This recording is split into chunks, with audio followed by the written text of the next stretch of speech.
The question is that the motion be agreed to.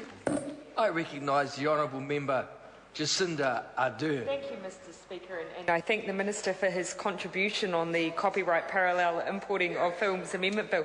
I guess to give the Minister his due, this is a quite small bill, just a mere two pages. But as the Minister has said, short doesn't mean that there's not quality contained within. There is controversy, however, contained within this bill, and I want to be very upfront about that, Mr Speaker.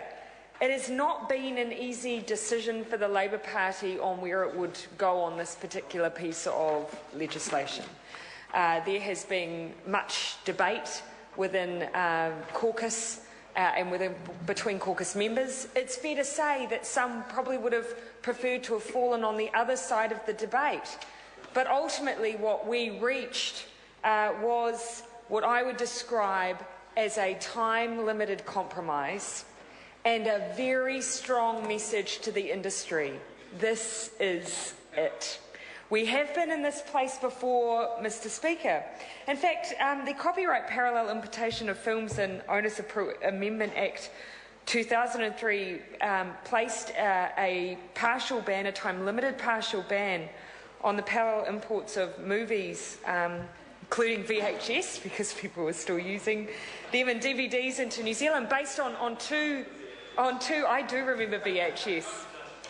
I remember my parents saving up a significant amount of money to purchase the first VCR we ever had. Two reasons, and I had an Amstrad computer at that time as well, just to date me a little further. There were two reasons that the ban was put in place. And at that time it was articulated that distributors, these were the reasons, it was viewed that distributors would release fewer films in New Zealand for theatre. Distributors would, if possible, have to release films earlier in conjunction with or closely following the international release date, and therefore no longer have access to second-hand prints. There was a view it would increase costs, which could result in increased ticket prices and would create disincentives to make films available for theatrical release in New Zealand. And the second reason for the ban was that rural and smaller communities could face a loss of movie exhibition facilities as a result of fewer films being available for exhibition in smaller theatres and audiences having to wait longer for a smaller number of films to become available. So the response to those two concerns was to put in place a 9-month parallel importation ban to try and allow that element of the theatre industry to have the ability to continue to have the right to thrive. That was the view, that was what was necessary.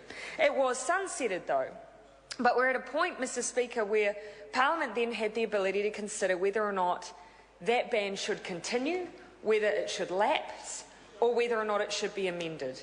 And the position that this Parliament has reached, and certainly some parties across the House have reached, is that that window should become smaller, move from 9 months to 5 months after a film's international release, and that the time at which that parallel import window should lapse should be the 31st of October 2016.